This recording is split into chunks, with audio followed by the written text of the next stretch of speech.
Salut Daniel. Salut Pablo, merci pour l'invitation. Eh bien, merci d'avoir accepté mon invitation. Daniel, tu es député de Paris, député membre du groupe écologique et social, et tu es aussi membre fondatrice de l'Après.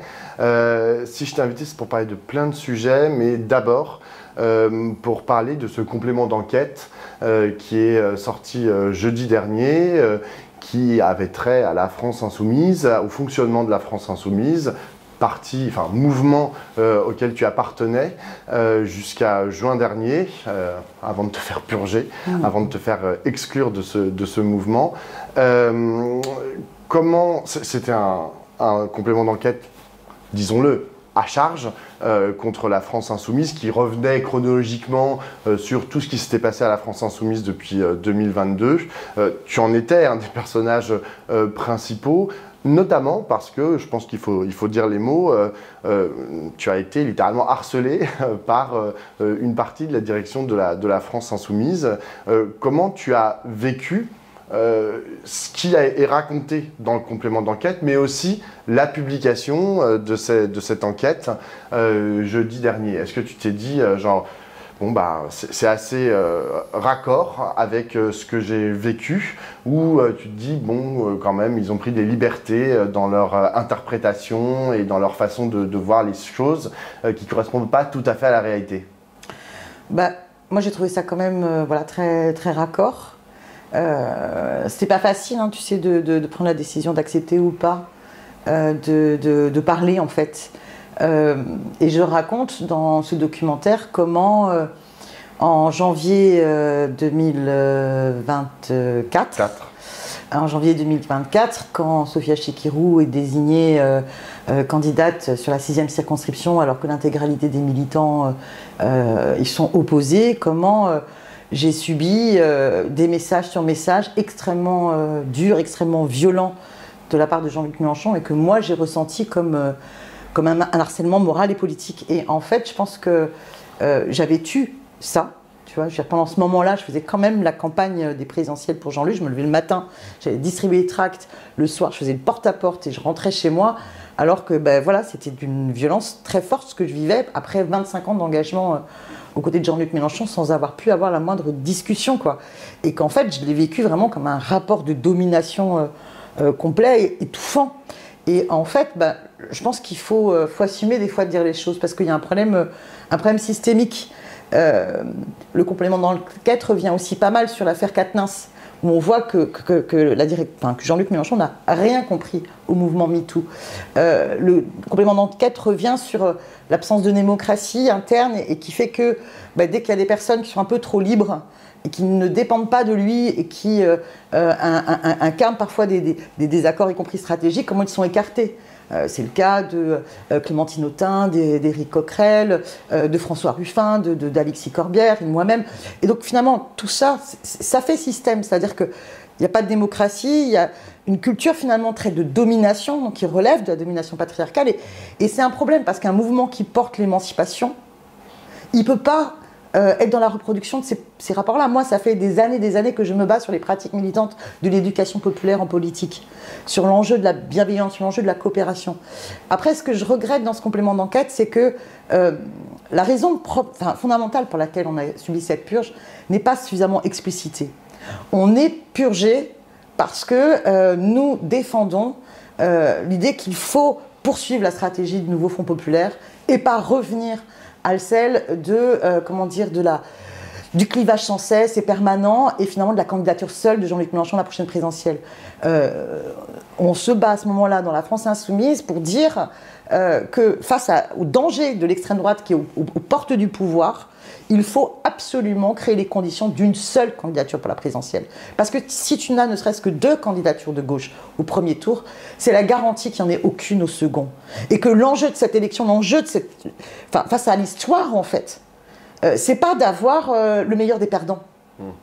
Et ça, je trouve que le complément d'enquête est très sur la personnalité de Jean-Luc et pas assez sur ce désaccord profondément, et que c'est de ce fait de ce désaccord qui décide de nous écarter. Alors, j'ai dit que tu étais cofondatrice de l'Après, mais tu as aussi, dans une certaine mesure, cofondé la France Insoumise. je remets pas en question, tu l'as dit, tu as été victime de harcèlement, donc en l'espèce tu es victime, mais comment tu expliques, quels sont les mécanismes qui font que toi, Daniel Simonet, tu acceptes pendant, on va dire, une dizaine d'années, cette situation de domination, de brutalité. D'abord parce que c'est pas toujours comme ça. C'est pas toujours comme ça. Quand on crée le parti de gauche en 2008, c'est un espoir de dingue de se dire, ben voilà, on va disputer au PS qui est dans le renoncement et l'accompagnement libéral du système, on va disputer son hégémonie à gauche et on va offrir une nouvelle perspective d'émancipation qui va fédérer le peuple. On crée le parti de gauche, un parti creuset qui, à ce moment-là, engrange des hommes et des femmes de cultures différentes. En très peu de temps, tu as à la fois des personnalités comme Martine Billiard, qui vient de l'écologie politique, qui vient de la décroissance. Tu vas avoir une Leïla Chebbi, qui vient du NPA, qui est sur les actions d'agit-prop, qui est sur une autre forme de radicalité dans les pratiques. Et à chaque fois, on est parti creuset où la délibération collective est quelque chose absolument à préserver, à cultiver pour voir comment on peut dépasser des cultures différentes et fonder une culture commune. C'est ça l'esprit dans lequel on est. Quand il y a le lancement de la France Insoumise, moi je suis dans le parti de gauche. Et c'est pas facile à ce moment-là. Parce que du jour au lendemain, eh bien, en fait, notre outil démocratique qu'on a construit pendant des années, qui a plein de marges de progression, hein, je veux dire, je ne suis pas en train non plus de l'idéaliser, mais est totalement écarté. Mais je me bats en interne là-dessus. Et il y a pas mal de camarades du parti de gauche qui expriment leur désaccord. D'ailleurs, à l'époque, un Paul Vanier, une Sarah Legrain, un Éric Coquerel, ils ne sont pas d'accord avec ça. Hein. C'est assez étonnant de voir quand on voit aujourd'hui. Bon. Mais néanmoins, il y a Jean-Luc a une capacité intellectuelle de parler large au plus grand nombre et d'incarner par sa figure tribunicienne une possibilité d'entraînement et de débouché. Et donc, du coup, on accepte. Or, c'est ça le problème. C'est-à-dire que c'est la stratégie du populisme de gauche où tout d'un coup on croit que c'est le rapport d'un homme avec son peuple qui va nous foutre dedans. Parce que du coup, ça justifie tout. Ça justifie que finalement, il y a une ubérisation de la politique.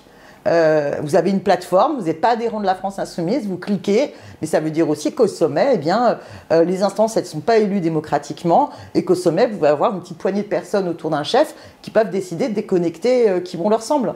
Enfin, je veux dire, cette dérive-là, comme tu penses que ça va gagner, tu vois, tu t'en accommodes.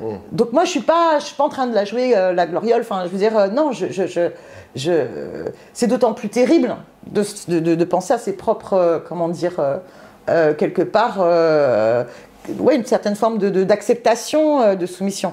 Après, voilà, ce qui a été dur, c'est que pourquoi est-ce que j'ai vécu avec autant de douleur tous les messages répétés, c'est qu'ils ne se comportaient pas non plus comme ça en permanence avec tout le monde. Moi, j'étais à une certaine distance néanmoins. Tu vois, je m'étais vachement impliquée dans les municipales à Paris. Finalement, moi, je m'étais construite par moi-même. Je ne dépendais pas de lui. Et quand je me prends tout ça, c'est énorme. Et d'ailleurs, je montre à Manu Bompard la violence des messages. Je les montre à Daniel Obono, à Éric Coquerel. Qu'est-ce qu'il me dit, Manu Bompard ? Il a de la compassion à ce moment-là pour moi. Mais il me dit, c'est Jean-Luc. Tu vois, comme dans le cinéma, on pouvait dire c'est Gérard. Et lui, il dit, bah, moi aussi, j'ai été pourri à un moment donné par Jean-Luc. Quand il y a l'affaire Quatennens, c'est qu'à un moment donné, on a non seulement eu un premier vote dans le groupe, mais il y a une clause de revoyure que j'arrive à arracher, parce que, je veux dire, Adrien Quatennens, dans ses médias, finalement, a rajouté au fait inacceptable de violences faites aux femmes une espèce de justification masculiniste intolérable dans le mouvement. Mathilde Panot pouvait ne pas créer cette clause de revoyure, parce qu'en fait, Jean-Luc Mélenchon et Sophia Chikirou foutaient une pression de dingue pour qu'il n'y en ait pas. Et là, elle me dit qu'elle subit des pressions, que Jean-Luc l'a pourri, ce qu'elle nie totalement dans son... Voilà. Donc il y a, tout ça, on voit bien qu'il y a un problème systémique. Et donc, il y a une bataille nécessaire qui est de dire, on peut pas lutter contre l'extrême droite, porter un projet d'émancipation sans avoir des outils démocratiques, des outils qui se posent la question des pratiques pour abolir tous les rapports de domination. C'est essentiel. Et donc, l'après, même si c'est un mouvement qui a été fondé par des personnes qui ont subi cette purge de la France insoumise, continue à défendre qu'il faut l'unité de toute la gauche, de la France insoumise au Parti socialiste, d'un Poutou à un Hollande. Il faut qu'on soit tous ensemble et que finalement, je ne sais pas si tu te souviens, mais moi ça m'avait marqué au moment de la création du nouveau Front populaire, c'était les jeunes qui étaient devant le local des écologistes et qui scandaient ne nous trahissez pas, unissez-vous. Moi, je ne fais pas une manif, pas un rassemblement, sans que j'ai des syndicalistes, des associatifs, des féministes, des citoyens, des citoyennes qui disent mais arrêtez vos conneries, faites en sorte qu'il y ait une stratégie unitaire. On ne veut pas du fascisme en France. Il y a un paradoxe, c'est que ces problèmes systémiques de la France insoumise que tu mets en avant, ils ne sont pas nouveaux et c'est pas d'hier, de ce complément d'enquête, que l'on a appris ces dysfonctionnements. Pour autant, la France insoumise continue d'exister toujours dans la même forme avec ces mêmes défauts et de susciter autant, plus ou moins, mais toujours à un niveau assez haut à gauche, d'adhésion. On voit dans les intentions de vote, ils sont toujours aujourd'hui entre 10 et 15% en gros. Comment est-ce que tu l'expliques? Et surtout, est-ce qu'au sein de la France insoumise, il y a les possibilités d'une dynamique qui remette en question le fonctionnement de ce mouvement? Ou est-ce que c'est impossible? Et dans ces cas-là, qu'est-ce qu'on fait? Alors, je pense que c'est pas possible. Parce que, en fait, tout le côté systémique fait que l'investiture de ta législative, tu la dois à la commission électorale qui est nommée par Jean-Luc Mélenchon. Et donc, si tu l'ouvres, on peut te la retirer. C'est ça le message qui est envoyé. Néanmoins, moi, ce que j'ai dit à toutes et tous, c'est quand Jean-Luc Mélenchon m'a mis une candidate face à moi aux présidentes législatives, j'ai gagné à 74%. 74%, le match est plié. C'est-à-dire qu'à un moment donné, on doit pouvoir se rendre compte qu'il y a d'autres perspectives. Après, j'espère toujours que certains vont du coup assumer de dire bah non, il faut qu'il y ait d'autres pratiques en politique. C'est pas possible. On peut pas avec les partenaires être toujours sur des rapports de force, de domination, humiliation. Et qu'on doit, on doit pouvoir avoir un cadre de débat où on peut exprimer des désaccords. Moi, je suis profondément en désaccord avec le Parti socialiste quand il a refusé de voter la censure, mais je suis capable de me rendre compte que face à l'histoire, dire en 1936, quand le Front populaire se constitue, face à la menace des ligues fascistes, je veux dire, les désaccords qu'il y a entre les différents partenaires à gauche, il est bien plus important et pour autant, ils arrivent à le surmonter parce que c'est une nécessité. Et qu'est-ce que ça entraîne? Ça entraîne une confiance du peuple de gauche en lui-même, aux travailleuses et aux travailleurs en eux-mêmes, et ils se mettent à faire des grèves pour exiger des revendications qui ne sont pas dans le programme du Front populaire à l'époque. Donc ça crée quelque chose d'encourageant. Donc je continue à mener bataille pour bien montrer que l'unité dans les luttes et dans les urnes, c'est toujours ce qui nous sauve. Et y compris dans les luttes, arrêtons de chercher à se démarquer des autres partenaires, mais au contraire, à embarquer tout le monde. C'est une nécessité face à l'histoire. Mais juste pour bien comprendre, tu considères que la France insoumise n'est pas réformable? Je suis dubitatif parce que tu n'as aucune instance, tu n'as aucun lieu de débat. Tu vois, est-ce que tu peux réformer la plateforme Uber de l'intérieur pour que les travailleurs de l'intérieur puissent faire respecter leurs droits? Ben non, tu es dans un rapport de force qui est complètement impossible. Aujourd'hui, ça n'est pas... Moi, j'avais espéré ça, tu vois. Quand tu as en 2022 non pas le nouveau Front populaire, mais la NUPES, je me dis, voilà, maintenant on est 75 députés, quoi. Donc au moins les 75 députés, ils vont pouvoir délibérer en égalité et puis pouvoir, du coup, enclencher que dans les autres espaces, il faut que ça se démocratise. Et en fait, qu'est-ce qu'ils nous ont donné à voir? Ils nous ont donné à voir qu'au contraire, ils sont fermés le banc. Et voilà, donc on est dans cette situation-là. Maintenant, je continuerai à développer et à encourager à ce qu'il y ait d'autres pratiques. Mais je pense que ce qui est important, c'est de créer un nouveau pôle qui garde le programme, tu vois, qui s'attaque à la racine des problèmes, le programme L'avenir en commun, mais avec des méthodes démocratiques et une culture et une stratégie unitaire. Et l'après a déjà fusionné avec la gauche démocratique et sociale. Le mouvement Ensemble vient de voter et qui est favorable de construire avec nous cette démarche-là. On va avoir pour la manifestation de ce 1er mai un cortège commun avec Génération et Picardie Debout. Donc on est en train de constituer ce pôle-là qui porte à la fois un contenu radical, un mode de fonctionnement démocratique et une stratégie unitaire. Et c'est important, parce que soit on gagne la prochaine présidentielle, je veux toujours avoir cet espoir-là, mais auquel cas, il faut bien se rendre compte qu'on aura besoin d'avoir à la fois des organisations politiques qui respectent les organisations syndicales, qui sont capables de comprendre qu'il va falloir faire le rapport de force dans la société, parce que l'oligarchie n'acceptera pas qu'on impose la bifurcation écologique, la redistribution des richesses et la démocratie, et voilà. Donc il faudra le faire. Et si on perd, ben, il faudra d'autant plus qu'on ait des organisations.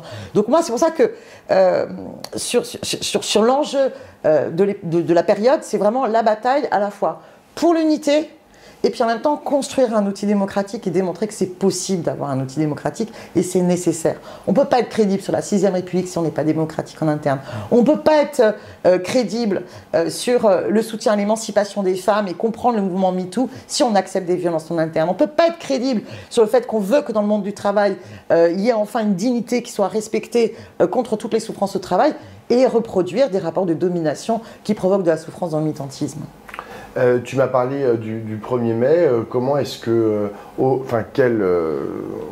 quelle conclusion, quel bilan, quel constat tu tires aujourd'hui de cette unité de la gauche? Et là, je prends la gauche prise au sens politique, mais aussi associative, mais aussi surtout syndicale, puisque c'est la fête de la mobilisation des travailleurs et des travailleuses ce 1er mai. Alors, c'est fragile, hein. C'est fragile, et d'abord, il faut respecter. Il faut respecter les organisations syndicales qui organisent ce 1er mai, et qu'on soit en soutien à cela. Mais tu trouves qu'ils ne sont pas respectés là aujourd'hui, les organisations syndicales? Moi je trouve que pendant la bataille des retraites, non, on n'a pas forcément respecté. D'abord, le pouvoir en place macronisme évidemment ne respecte absolument pas, comme il ne respecte pas la souveraineté du peuple et l'Assemblée nationale et les parlementaires, voilà, mais il n'a pas respecté les organisations syndicales, et la France Insoumise a aussi montré qu'elle ne respectait pas les organisations syndicales et qu'elle voulait elle-même prendre le lead et dicter les choses à un moment où je pense qu'on aurait dû assumer nos responsabilités de parlementaires, et qu'il y ait un vote au moins sur l'amendement de suppression de la retraite à 64 ans qui aurait montré qu'il y avait une majorité dans l'Assemblée, puisque c'est bien pour ça que le pouvoir a pris le recours au 49.3. Bon. Donc c'est extrêmement important. Moi, je demande à tout le monde de bien prendre conscience que le nouveau Front populaire, ça n'a pas été simplement une alliance entre toutes les forces politiques. Ça a été aussi des syndicalistes et des syndicats et des associations. Je veux dire, tu avais la CGT, tu avais la LDH qui à un moment donné disait on se retrouve dans ce programme et il faut absolument battre l'extrême droite. Et qu'on joue un rôle extrêmement important dans la mobilisation populaire inédite pour ces élections législatives. Donc il faut qu'on recrée ce mouvement unitaire en profondeur. Tu vois, pendant dimanche prochain, on était place de la République. Dimanche dernier. Dimanche dernier, pardon. On était place de la République après ce crime islamophobe horrible. On n'était pas assez nombreux. On n'était pas assez nombreux, et il y avait de la tension, alors que l'unité était nécessaire et la plus large.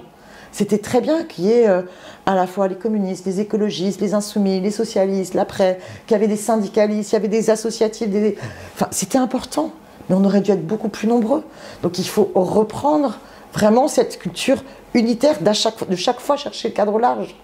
Tu vois, si pour soutenir le peuple palestinien, on avait cherché à être dans une culture unitaire, de mettre aussi en avant les Israéliens qui sont pour l'arrêt des massacres, pour l'arrêt du génocide, on aurait peut-être été en capacité d'avoir un mouvement plus massif, comme ça l'a été dans d'autres pays, au lieu à chaque fois de chercher finalement à comment capter les plus radicaux et dénoncer les autres et tout de suite les repeindre en pro-Netanyahou quand ils ne le sont même pas, et qui défendent par ailleurs tous la question du respect du droit international, la reconnaissance à deux États et l'arrêt de la colonisation.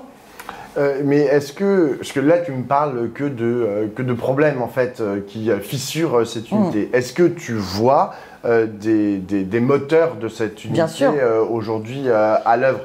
Je mets de côté, enfin plutôt des réalisations de cette unité, parce que je mets de côté cette envie du peuple de gauche qui est chaque fois réaffirmée. On gagne quand on est unitaire. Par exemple, tu prends la constitutionnalisation de l'IVG, le fait qu'on inscrive le droit à l'avortement dans la Constitution.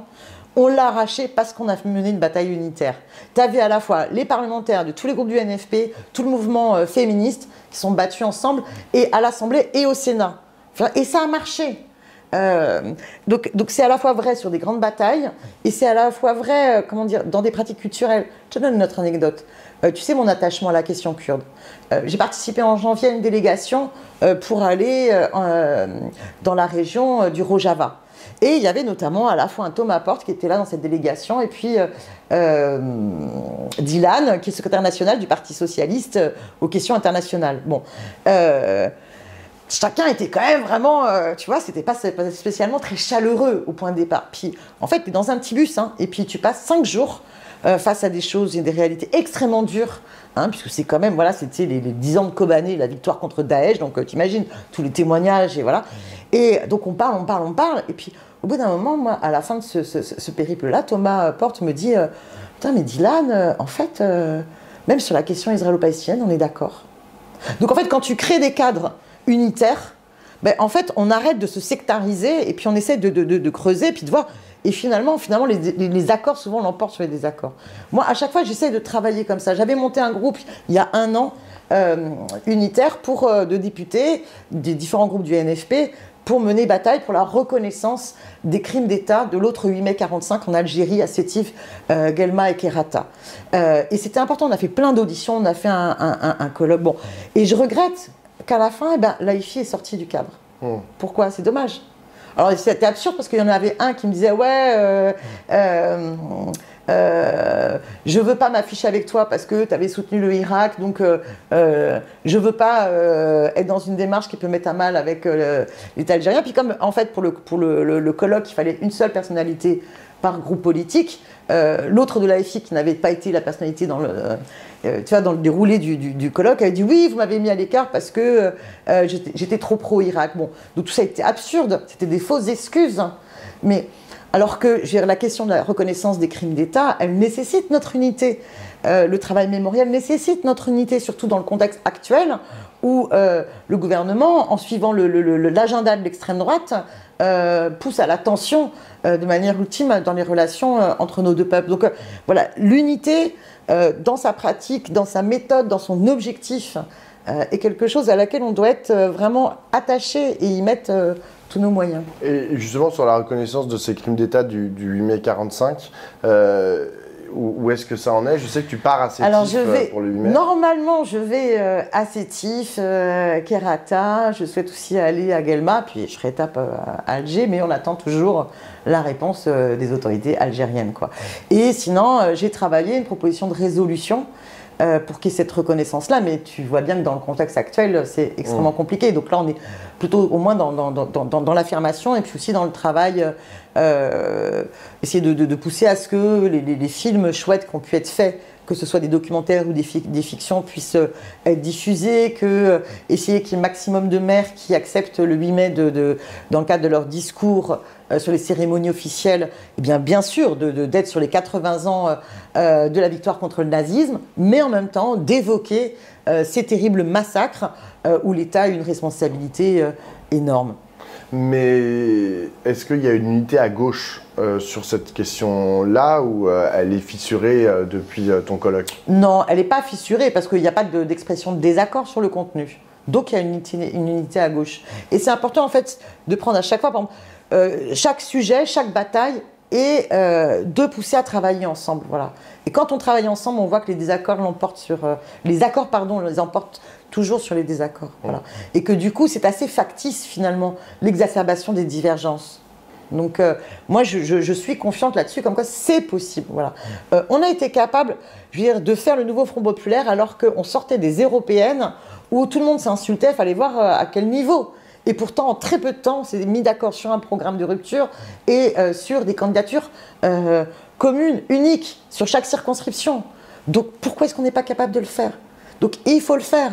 Absolument, il faut être capable de se dire, ben voilà, que ce soit pour les municipales, pour les législatives, pour les présidentielles, lançons des dynamiques unitaires. J'ai une dernière question, Daniel. En ce moment, étudié à l'Assemblée nationale, il y a cette question de la loi sur la fin de vie. Est-ce que sur cette question-là, il y a une relative unité à gauche? Alors, je pense qu'il y a majoritairement une unité à gauche pour reconnaître cette ultime liberté. Et pour autant, il y a vraiment des débats qui traversent tous les partis politiques sur comment est-ce qu'on la traduit. Donc, par exemple, moi, je mène une bataille pour que les directives anticipées, le choix d'une personne de confiance soient pris en compte. Au moins quand, par exemple, si au début du processus où tu demandes l'aide à mourir, alors ça veut dire quoi? Ça veut dire que tu es l'objet d'une maladie grave et incurable. Tu es victime tu subis des souffrances physiques et ou psychologiques réfractaires à tout traitement. Tu vois, donc tu es vraiment dans cette situation, ton pronostic vital est engagé en phase avancée ou terminale. Tu vois, on est dans ce cadre-là. Il faut respecter cette ultime liberté. Mais si, au début où tu es dans cette phase-là, tu demandes de l'aide à mourir, mais que tu n'es pas en capacité, en pleine conscience, de réitérer ta demande la veille, tu n'y as pas droit. Donc c'est terrible, parce que si à un moment donné, tu perds ton discernement ou tu perds conscience, tu n'as pas pu anticiper avant de pouvoir dire, voilà, si je suis dans ce cas-là, je veux qu'une personne de confiance exécute ma volonté. Donc moi, c'est une bataille que je porte, mais qui n'est pas forcément partagée par tous. Et ces débats-là vont traverser beaucoup de formations politiques. Et les débats, ils se passent bien ? Alors, c'est un peu tendu parce qu'évidemment que l'extrême droite, elle, par contre, elle est totalement opposée. Et puis vous avez une partie de LR qui est totalement opposée. Et puis certains macronistes qui sont totalement opposés à ce principe-là. Bon. Donc c'est un débat qui traverse, tu vois, toutes les composantes. Bayrou, on comprend bien qu'il est contre. Hein. D'ailleurs, il a divisé en deux le texte de loi sur lequel on travaillait. D'un côté, les soins palliatifs. De l'autre, la question de la fin de vie, de l'aide à mourir. Parce que justement, il veut que le premier soit adopté et il s'en moque que le deuxième soit rejeté. Donc c'est très violent les débats avec le Rassemblement national, mais aussi avec parfois sur d'autres sujets. Parce que moi, par exemple, j'ai tapé un scandale avant les congés parce qu'on abordait un article sur les conditions. Et par exemple, pour accéder à l'aide à mourir, dans le texte de loi actuel, il faut avoir soit la nationalité française, soit être en situation administrative régulière. Donc je trouve ça sordide, c'est-à-dire qu'une personne sans papier tombe malade, cancer fulgurant du pancréas, elle subit des souffrances terribles, elle est en soins palliatifs, on a tout tenté et c'est quand même insupportable. La personne dans la même situation, en situation administrative irrégulière ou de nationalité française, peut accéder à l'aide à mourir et celle-ci ne pourrait pas y accéder. Qu'est-ce qui justifie ça? Puis même, c'est absurde, je veux dire, pendant des années, parce qu'on n'avait pas instauré ce droit-là, ceux qui en avaient les moyens partaient en Belgique, en Suisse, et on ne veut pas accepter que ceux qui sont dans un autre pays où ils ne peuvent pas avoir accès, et qui sont quand même suivis médicalement et que les choses ont été tentées, ne puissent pas avoir accès à l'aide à mourir. Bon. Donc voilà, on continue à mener cette bataille-là, et il faut savoir que l'opinion, elle est à l'écrasante majorité. Je crois que les sondages ont montré que c'était plus de 90% des gens qui étaient d'accord avec l'instauration de ce nouveau droit. Et y compris, il y a des sondages qui ont été faits parmi les croyants. Il y a aussi une écrasante majorité des croyants qui sont favorables. Donc on est vraiment sur un problème vraiment plus de certaines élites qui sont contre. Oui, de certaines élites, mais aussi, comme tu l'as très bien dit, de transcription dans le droit d'une idée. Parce que les gens, on peut avoir des débats. Si tu dis, est-ce que vous êtes pour l'aide à mourir, ils te répondent oui, ultra majoritairement. Mais après, la ça question peut être comment. Voilà. Il faut organiser. Et c'est normal. Mais après, tu vois, il y a aussi beaucoup d'hypocrisie. Parce qu'aujourd'hui, il y a en fait un laisser-mourir. C'est-à-dire la loi Claes-Leonetti qui est la sédation profonde et continue jusqu'au décès. On arrête de t'alimenter, on arrête de t'hydrater et ta mort peut subvenir en quelques heures, mais aussi parfois en quelques jours, voire quelques semaines. Et on sait que par ailleurs, plein de médecins vont de fait pratiquer l'aide à mourir, vont augmenter la dose de morphine ou vont créer les conditions pour qu'on abrège les souffrances, quoi. Ces médecins-là demandent à ce qu'il y ait un cadre légal pour le faire. Un cadre légal. Et en humanité. Et pour moi, c'est une loi, une liberté fondamentale sur mon corps, comme a pu l'être l'IVG. Mon corps, ma vie, ma mort m'appartiennent. C'est une loi laïque, parce qu'elle respecte toutes les orientations religieuses ou philosophiques. Parce que si toi, tu peux vouloir user de ce droit, un autre peut ne pas vouloir user de ce droit, mais ne pas en user ne doit pas être transformé en empêcher les autres d'y avoir accès. Donc je pense que c'est une grande loi importante, mais que le sujet est très délicat. Mais, et puis il est dur parce qu'il éveille pour chacune et chacun d'entre nous des situations tragiques dans notre entourage. Tu vois. Voilà, moi je ne peux pas penser enfin, je peux pas travailler sans penser à celles et ceux que soit je connais, soit qui m'ont sollicité et qui me disent mais le maximum de conviction, il faut que cette loi passe. Eh ben, merci beaucoup Danielle et j'espère effectivement Pablo. comme toi que cette loi passera. Ciao. Ciao.